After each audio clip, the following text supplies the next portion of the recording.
Good evening mga kagunye. So, tiyop tayo ngayon. Magluluto tayo ng kalderetang manok. So, pinrepair lang natin. Ayan. Mga kagunye, yan yung lulutuin natin na kaldereta. Sibuyas, luya, bawang, and kamatis, carrot, potato, tsaka pepper, green chili, tsaka chicken. So ito yung lalagay natin na mamasita kaldereta. So let's go mga kagunye. Umpisa na natin yung pagluto natin ng kalderetang manok. So maglalagay lang tayo ng mantika. Yan, kunting mantika lang. Ayan yung ginagamit natin na mantika, tulog na mantika.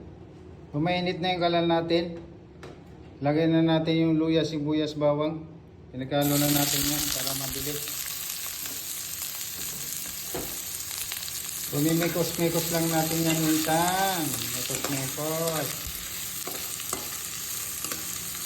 Nakakunye, pag nag-brown na yung sibuyas natin sa bawang, pwede natin ilagay yung isunod yung manok mga kagunye. So ito yung manok natin. Para mabilis itong maluto.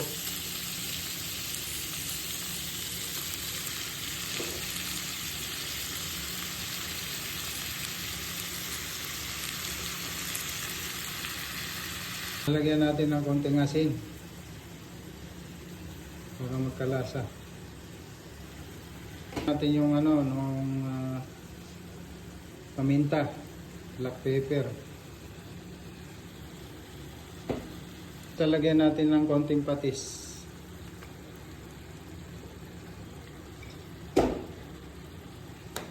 Tapos pwede na nating i-mekos-mekos yan insan. Mekos-mekos mo na yan insan. Mekos-mekos. Ayan yung lulutuin natin ng kalderetang manok.